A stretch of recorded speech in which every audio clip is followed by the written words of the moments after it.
ओए कौन है भाई, क्यों सुबह सुबह नींद खराब करने आ गए? मैंने उसके लहजे का गोया बुरा मनाते हुए पंजाबी में कहा, ओ लाल सिंह, तुम्हें किसी ने मेहमानों से बात करने का तौर तरीका नहीं सिखाया।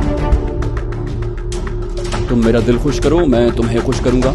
मेरे लिए पैसा कोई हैसियत नहीं रखता, मैं तुम्हें 200 रुपए के अलावा भी इनाम दे सकता हूँ।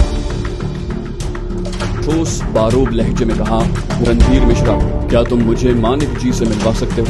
मैंने उसकी बहुत तारीफ सुनी है। पटियाला शहर में दाखिल होने से जरा पहले हम एक बहुत बड़ी नहर के पुल से गुजरे। अमरदीप ने कहा, ये भाखड़ा नहर है जो पूरे इलाके की खुशहाली के लिए शहरक की हैसियत रखती है। ये कई 100 मील पहले दरियाए सतलुज से निकलती है और राजस्थान तक जाती है। अब तो इस पर एक डैम भी बनाया जा रहा है। शहर की खासी पुरहुजूम सड़क पर महारत से जीप चलाते हुए अमरदीप ने बिलाखिर मुझे मोती बाग महल के गेट के सामने उतार दिया। खुदा जाने मानू वाकई अभी तक जीप के अकबी हिस्से में सोया हुआ था या ताया अब्बू की नाराजगी के डर से दम साधे पड़ा हुआ था। मुझे अमरदीप की उससे मोहब्बत का अंदाजा हो गया था। उसके बावजूद मैंने जीप से उतरने से पहले अमरदीप से दरखास्त की कि मानू से डांट डपट न करे। मैं अगर वाकई घूमने फिरने की नीयत से ही पटियाले आया होता तो यकीनन मानू को भी साथ ले लेता, लेकिन मुझे तो अब अपने मकसद के लिए जाने कितनी गलियां छाननी थी। मैंने गेट से अंदर नजर डाली तो सामने अजीमुशान महल दिखाई दिया, जिसके गिर्द दूर दूर तक सरसब्ज बाग फैले हुए थे। मैंने अंदाजा लगाया कि ये महल सैकड़ों एकड़ रकबे पर मुहित था और उसके तमाम हिस्सों की सैर के लिए वाकई कई घंटे भी कम पड़ेंगे। मैंने मोती बाग महल की पुरशिकोह इमारत पर अलविदाई निगाह डाली और किसी तांगे की तलाश में करीबी सड़क की तरफ कदम बढ़ा दिए। जल्द ही मैं 2 रुपए किराया तय करके एक तांगे पर अपनी मंजिल यानी पटियाला की अनाज मंडी की तरफ रवां दवां था। लगभग 3 मील के सफर में इर्द गिर्द के खूबसूरत कुदरती मनाजिर देखकर मुझे मानना पड़ा कि पटियाला की शोहरत बिला वजह नहीं है। ये शहर बिलाशुबा कई एतबार से काबिल दीद है। अनाज मंडी की सूरत हाल लगभग वैसी ही थी जैसी हिंदुस्तान और पाकिस्तान के बेशतर शहरों की अनाज मंडियों की हुआ करती है। मुख्तलिफ अक़साम के अनाजों की बोरियों से भरे छोटे बड़े गोदाम और आड़तियों के दफातर, बैलगाड़ियों, घोड़ा गाड़ियों और मजदूरों की रेल पेल। मैंने तांगे का किराया चुकाने के बाद किसी ऐसे शख्स की तलाश में नजरें दौड़ाईं जिससे लाल सिंह फोटोग्राफर की दुकान का पता पूछ सकें। बिलाखिर मैंने एक गोशे में छोले चावल का ठेला लगाए खड़े शख्स से बात करने की ठानी। उसका सफा चट चेहरा और पगड़ी से आरी सर बता रहा था कि वो सरदार नहीं है। इत्तेफाक से उस वक्त उसके पास कोई गाहक नहीं था और अपने तजुर्बे की रोशनी में उससे यगानगत पैदा करने का मौसर तरीन हरबा आजमाया, यानी पंजाबी जबान में उसे चावल छोले खिलाने की फरमाइश की। हालांकि मुझे खाने की कोई खास तलब महसूस नहीं हो रही थी। मैं शायद उसके बिल्कुल इब्तिदाई गाहकों में से एक था। चुनाचे उसने खुश इखलाकी के इजहार के लिए अपने टेढ़े मेढ़े मैले कुचैले दांत दिखाए और ठेले के अकब में बिछी चटाई पर बैठने की दावत दी। बोला, सरकार 2 मिनट लगेंगे, प्याज और मूली कतर लूं, उनके बगैर मजा नहीं आएगा। मैंने दोस्ताना लहजे में कहा, आराम से काटो यार, कोई जल्दी नहीं है। ऐसा खाना खिलाओ कि दिल्ली पहुँच कर याद करूँ। उसने खुश होकर कहा, फिक्र न करें सरकार, मेरे हाथ के खाने की तो पूरी पटियाला रियासत में धूम है। फिर उसने मुझे कदरे गौर से देखते हुए कयास लगाया, आप शायद मेले में आए हैं। मैंने इस बात में गर्दन हिलाई। उस घाघ शख्स ने यकीनन मेरे हुलिये से भांप लिया था कि मैं कोई कट्टर धार्मिक किस्म का आदमी नहीं हूँ। मैंने अपने बारे में उसके कयास से फायदा उठाते हुए राजदाराना लहजे में उसका नाम पूछा। उसने कदरे तजब्जुब के बाद कहा, जी मुझे बनवारी लाल कहते हैं, मिथरा मेरी जन्मभूमि है। मैंने अपने चेहरे पर खुशामदी मुस्कुराहट लाते हुए कहा, बनवारी भैया, आप तो यहाँ के सब लोगों से वाकिफ होंगे, क्या आप करीब में किसी फोटोग्राफर की दुकान का पता बता सकते हैं? मेरी बात सुनकर वो कुछ चौंका और फिर सवाल किया, क्या आपको अपनी फोटो खिंचवानी है? मैंने कदरे तीखे लहजे में कहा, बनवारी भैया बुरा न मानना, फोटोग्राफर की दुकान पर बंदा फोटो खिंचवाने के लिए ही जाता है, वहाँ मटके सुराहियां तो बिकती नहीं है। वो कदरे खिसियाना हो गया, बोला, नाराज ना हो, मैंने तो वैसे ही पूछ लिया था। दरअसल यहाँ करीब ही एक फोटोग्राफर की दुकान तो है, मगर वो दोपहर तक ही आता है और फिर रात गए तक कभी दुकान पर मिलता है, कभी नहीं मिलता। मुझे उसके लहजे में तंज की झलक नुमाया नजर आई। चुनाचे इश्तियाक भरे लहजे में पूछा, क्यों भैया, वो दुकान छोड़कर कहाँ जाता है? क्या उसे रोटी कमाने से दिलचस्पी नहीं है? बनवारी लाल के चेहरे के बदलते तासुरात से मुझे अंदाजा हुआ कि मैंने दुरुस्त रग छेड़ी है। उसने राजदाराना लहजे में बताया, भाई आप इस शहर में मेहमान हो, आपसे क्या पर्दा। लाल सिंह का असल धंधा कुछ और है, ये फोटोग्राफी तो वो दिखावे के लिए करता है। मैंने गहरी दिलचस्पी लेते हुए उसी के अंदाज में राजदारी से पूछा, तो भैया बनवारी, उस लाल सिंह फोटोग्राफर का असल धंधा क्या है? उसने महज एहतियातन इधर उधर देखा और फिर दूर दूर तक किसी को मुतवज्जे न पाकर कहा, दूसरे शहरों से आने वाले व्यापारियों को औरतें सप्लाई करता है वो।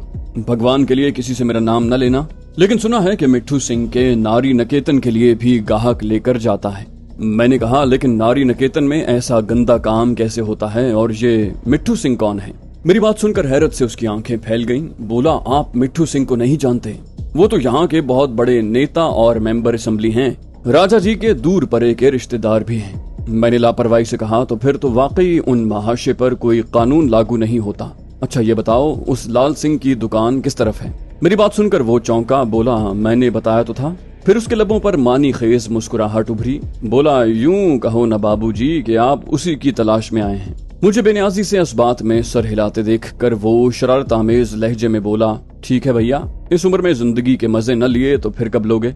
दुकान को छोड़ो, घर जाकर मिल लो। मेरा नाम लेना रियायत कर देगा। मंडी के उस गेट से निकलकर दाएं तरफ से तीसरी गली में 5वां मकान उसका है। नीला दरवाजा है और वो अकेला ही रहता है। मैंने चावल छोले की प्लेट लिए बगैर 5 रुपए उसके हाथ में थमाए और उसके चेहरे पर उतरती वालेहाना खुशी पर लानत भेजते हुए उसके बताए हुए पते की तलाश में चल पड़ा। लाल सिंह के मकान ढूंढने में मुझे ज्यादा मुश्किल पेश नहीं आई। अलबत्ता कई बार दरवाजा खटखटाने के बाद कहीं अंदर से खटपट की आवाजें सुनाई थीं। बिलाखिर दरवाजा खुला तो मुझे अपने सामने एक मोटा और भद्दा सा पस्ता कद सिख खड़ा दिखाई दिया। उसकी दाढ़ी मूछों के बाल बेतरतीबी से आपस में उलझे हुए थे और केस भी खुलकर कंधों पर फैले हुए थे। साफ लग रहा था कि वो गहरी नींद से बमुश्किल उठ कर आया है। लाल सिंह ने अपनी शलवार संभालते हुए चुंधियाई हुई आंखों से मुझे देखते हुए खासे नाराज लहजे में ठेठ पंजाबी में पूछा, ओए कौन हो भाई, क्यों सुबह सुबह नींद खराब करने आ गए हो? मैंने उसके लहजे का गोया बुरा मनाते हुए पंजाबी में कहा, ओ लाल सिंह, तुम्हें किसी ने मेहमानों से बात करने का तौर तरीका नहीं सिखाया? तुमने क्या मुझे भिखारी समझा है जो इस लहजे में बात कर रहे हो? मेरे जारहाना और पुरएतमाद लहजे ने उस पर मेरी मर्जी के ऐन मुताबिक असर किया। बोला, नाराज ना हो सरकार, मेरा मतलब ये था कि कोई काम था तो दुकान पर आ जाते, घर पर तो। मैंने उसकी बात काट कर बदस्तूर सख्त लहजे में कहा, मुझे जो काम है उसका तुम्हारे कैमरे और दुकान से कोई ताल्लुक नहीं है, और शायद तुम्हें एहसास नहीं है कि तुम्हारी दुकान पर आने का मतलब अब बदनामी मोल लेना है, क्योंकि पूरी दुनिया को तुम्हारे असल धंधे का पता चल चुका है। ये सुनकर वो खिसियाना सा हो गया। मैंने उस पर नफ्सियाती दबाव बरकरार रखते हुए कहा, राह चलते लोग भेद भरी नजरों से देख रहे हैं, अब यहीं खड़ा रखो या अंदर भी ले चलोगे? कुछ देर शशोपंज में रहने के बाद उसने मुर्दा से लहजे में कहा, आओ जी। मैं उसके पीछे पीछे घर के अंदर दाखिल हुआ। घर के 2 ही कमरे थे और दोनों के दरवाजे उस वक्त खुले नजर आए। वो मुझे पहले वाले दरवाजे के सामने से गुजारते हुए दूसरे दरवाजे की तरफ ले गया।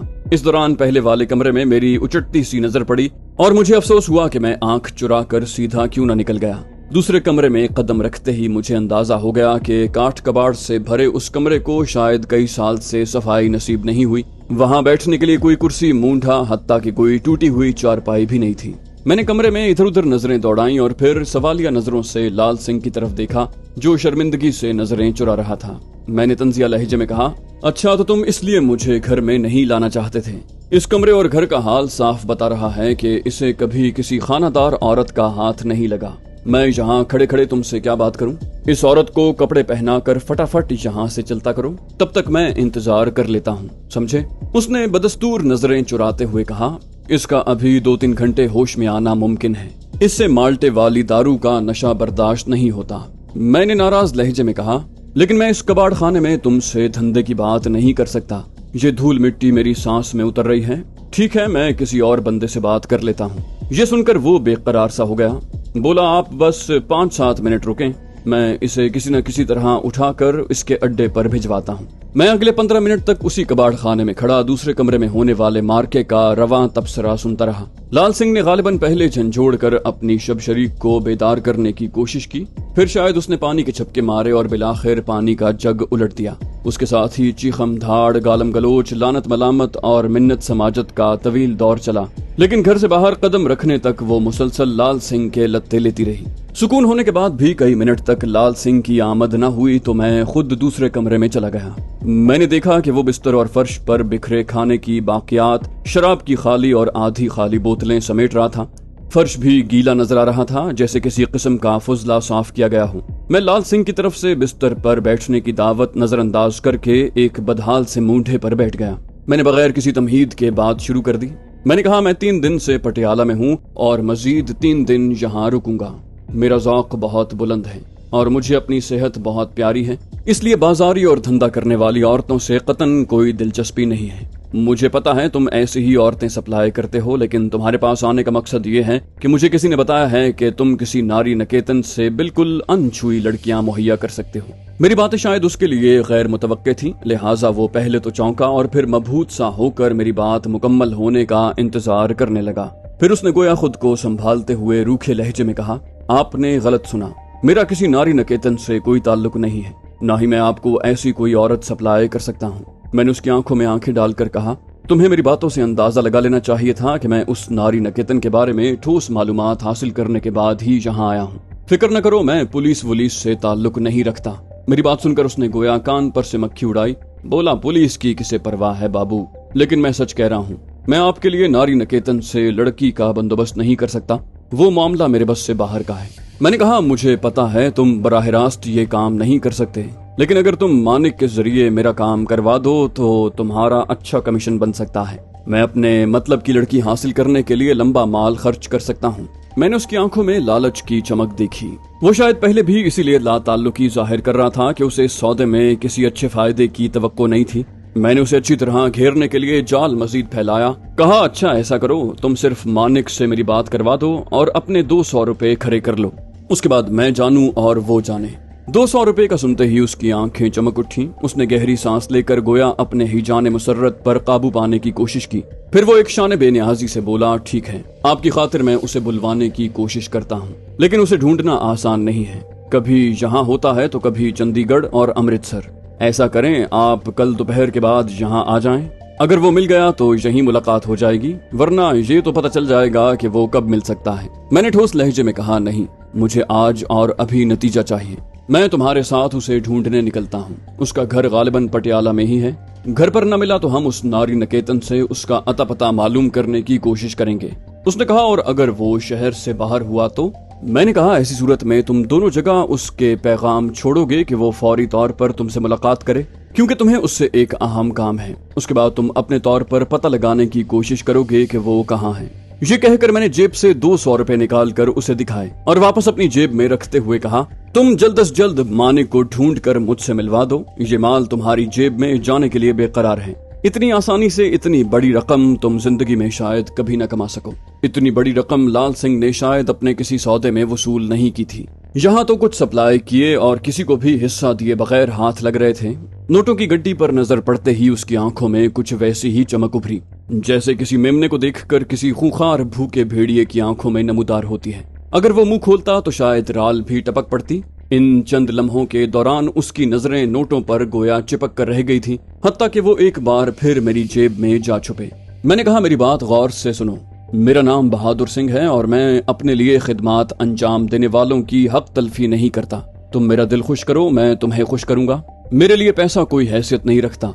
मैं तुम्हें 200 रुपए के अलावा भी इनाम दे सकता हूँ। बिलाखिर उसने खुद को संभाला और अपने लहजे की बेताबी छुपाते हुए कहा, ठीक है, मुझे चंद मिनट की मजीद मोहलत दें, मैं आपके साथ चलता हूँ। मैंने इस बात में गर्दन हिलाई। उसने उसी मसहरी के नीचे छुपे एक ट्रंक से कपड़ों का एक जोड़ा निकाला और कमरे से निकल गया। कुछ देर के बाद वो वापस लौटा तो खासे बेहतर हुलिये में था। अलबत्ता उसकी साबिका हालत का तसव्वुर जहन में आने पर उसके लिए मेरे जहन में मौजूद कराहत बार बार ऊद कर आती। मैंने अपना ध्यान बटाने के लिए कहा, क्या हम पहले मानिक के घर चलेंगे? उसने जोर जोर से इनकार में सर हिलाया। बोला, हम पहले एक मुसाफिर खाने जाएंगे जहाँ मानिक अक्सर रात गुजारने जाता है। बल्कि आपसे क्या पर्दा, वो मुसाफिर खाना मानिक का ही है और वो उसे अपने धंधे के अड्डे के तौर पर इस्तेमाल करता है। अगर वो वहाँ नहीं मिला तो मुझे उम्मीद है कि उसका कुछ अता पता जरूर मिल जाएगा। उसने घर के दरवाजे के करीब एक तंग सी राहदारी से एक मोटरसाइकिल निकाला। घर को ताला लगाने के बाद उसने मुझे अपने पीछे बैठने की दावत दी। उसकी मुस्तैदी बढ़ाने के लिए मैंने मोटरसाइकिल रवाना होने से पहले 100 रुपए उसकी जेब में डाल दिए। नोटों पर नजर पड़ते ही उसकी तबीयत बाग बाग हो गई और वो गोया सुरूर के आलम में अपनी मोटरसाइकिल पटियाला की छोटी बड़ी सड़कों पर दौड़ाने लगा। उसने अपनी जेब में आने वाली मोटी रकम का हक अदा करने के लिए फौरन ही पटियाला शहर और मानिक के बारे में मालूमात मेरे कानों में उंडेलना शुरू कर दी। बोला कि मानिक का यह मुसाफिर खाना फाउंटेन चौक के करीब वाक़ है और वहाँ वाक़ फुल सिनेमा उसके कारिंदों के लिए गाहक तलाश करने का खास अड्डा है। उसके अलावा शहर की दीगर मुख्तलिफ तफरीगाहों और तारीखी मकामात की सैर के लिए आने वाले सयाह और इबादत गाहों में आने वाले यात्री भी घेरे जाते हैं। मैंने कहा, क्या इस शहर में जिस्म फरोशी पर कोई कानूनी रोक टोक नहीं है? मेरा मतलब है ये धंधा खुलकर किया जाता है या चोरी छुपे? उसने कदरे हिचकिचाहट के साथ कहा, पटियाला आजादी से पहले एक नीम खुद मुख्तार रियासत थी और यहाँ राजा का सिक्का चलता था। उस दौर में तो अंग्रेजों का कानून था और मुनज़्ज़म जिस्म फरोशी के खिलाफ बराए नाम कवानीन के बावजूद अमलन खुली छूट थी। आजादी के बाद पहले जैसी बात तो नहीं रही, लेकिन फिर भी सब चलता है। कानून से ज्यादा हम जैसों को अवाम के रद्द अमल से खतरा होता है, जो अपने गली मोहल्लों में जिस्म फरोशी का अड्डा बर्दाश्त नहीं करते। मैंने उसे कुरेदा कहा, लेकिन जिस्म फरोशी के खिलाफ कानून तो मौजूद है। उसने कहा, हाँ, 4 साल पहले एक कानून पास हुआ है, लेकिन वो जिस्म फरोश को धंधे से रोकता नहीं है, बस खुल्लम खुल्ला परचाने पर रोक लगाता है और अवामी मकाम पर ऐसी वैसी हरकत करने पर भी पाबंदी है। इसी तरह जिस्म फरोशी के अड्डे कायम करना गैर कानूनी है। मैंने कहा, फिर तो मानिक की गर्दन फंस सकती है। मेरी बात सुनकर लाल सिंह ने कहकहा लगाया। बोला, सरकार कैसी बच्चों वाली बात करते हो? आपको शायद पता नहीं, और अगर पता है तो भूल गए हैं कि उसके सर पर किसका हाथ है। पुलिस तो मानिक के अड्डे की चौकीदारी करती है और उससे लेन देन में कोई घपला करने या अड्डे पर मारपीट करने वालों की थाने में खातिर तवाज़ो की जाती है। मानिक की ज़ेर मिल्कियत मुसाफिर खाना शांति स्थान मेरे अंदाजे से बड़ी 2 मंजिला इमारत साबित हुई, जिसके निचले हिस्से में कतार से दुकानें बनी हुई थीं और दूसरी मंजिल पर कम से कम 20-22 अकामती कमरे रहे होंगे। लाल सिंह मुझे साथ लिए इमारत के पहलू में बने एक बड़े से दरवाजे की तरफ बढ़ा, जहां एक नाली शॉटगन संभाले एक गार्ड मुस्तैदी से पहरा दे रहा था। उसने लाल सिंह को देखते ही सलाम झाड़ा और बख्शिश में कोई सिक्का वसूल किया। 20 के करीब सीढ़ियां चढ़कर ऊपरी मंजिल पर पहुंचे तो कुशादा राहदारी में सामने ही एक बड़ी सी मेज के पीछे एक 40-42 साला स्याहफाम शख्स घूमने वाली कुर्सी की पुश्त से टेक लगाए ऊँघता नजर आया। लाल सिंह ने मेज के सामने पहुंचकर बेतकल्लुफी से उसे पुकारा। बोला, अबे ओ रणधीर मिश्रा, तेरी नींद कभी पूरी होती भी है या नहीं? स्याहफाम शख्स हड़बड़ा कर जागा। फिर उसके सुरमई होंठों पर शर्मसार सी मुस्कुराहट उभरी और जर्दी माइल सफेद दांतों की झलक दिखाई दी। बोला, आओ आओ लाल सिंह जी, कई दिन के बाद चक्कर लगाया, काम धंधा मंदा चल रहा है क्या? लाल सिंह ने कहा, अबे मेला शुरू हो रहा है ना, सब कसर निकल जाएगी। 2-3 हफ्तों में साल भर का धंधा कर लेंगे। उसकी बात सुनकर रणधीर ने असबात में सर हिलाया और फिर उसने मुझे गौर से देखकर शायद मेरी माली हैसियत जांचने की कोशिश की। शायद किसी नतीजे पर पहुंचने के बाद उसने अल्फाज का मोहतात इस्तेमाल करते हुए लाल सिंह से पूछा, ये महाशय कौन हैं? क्या इन्हें ठहराने के लिए कमरा चाहिए?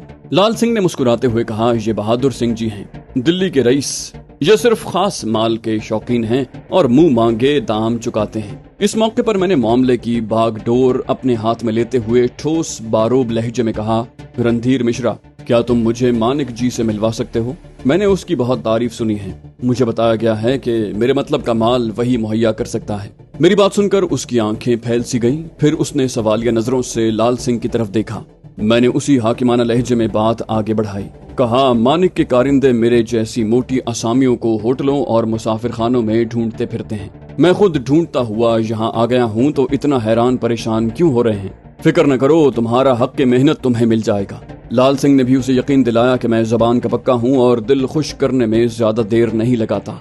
रणधीर ने मुतमईन होते हुए लाल सिंह को कहा, तुम्हें तो पता है मानिक जी शाम के बाद ही सरगर्म होते हैं। वो ज्यादातर यहीं सोते हैं, लेकिन परसों रात से वो इस तरफ नहीं आए और कुछ देर पहले पैगाम आया था कि वो 2 दिन के लिए चंडीगढ़ चले गए हैं। फिर वो मुझसे मुखातिब हुआ। बोला, सरकार आप पता दे जाएं कि कहाँ ठहरे हुए हैं। जैसे ही मानक जी यहाँ का चक्कर लगाते हैं मैं आपको बुलवा लूंगा। मैंने कहा, इसकी जरूरत नहीं है, मैं परसों सुबह से यहीं कयाम कर लेता हूँ। तुम मेरे लिए एक अच्छा सा कमरा रिजर्व कर दो। मानिक जी जब भी आएंगे उनसे यहीं मिल लूंगा। मेरी बात सुनकर वो खुश हो गया। बोला, हाँ जी, इससे अच्छी क्या बात हो सकती है। मैं यहाँ का सबसे स्पेशल कमरा आपके लिए खुलवा दूंगा। अच्छा किया आज ही बात कर ली, कल से मेले में आने वाले यात्रियों का रश लग जाएगा। मैंने चलते हुए 50 रुपए बख्शिश रणधीर को थमाए तो उसकी बातें खिल गईं। मुसाफिर खाने से निकलकर मैं एक बार फिर लाल सिंह की मोटरसाइकिल के पीछे बैठ गया और कहा, चलो यार, मुझे कला मुबारक तक छोड़ दो। लाल सिंह ने इस बात में सर हिलाया और पटियाला की सड़कों पर हमारा सफर एक बार फिर शुरू हो गया।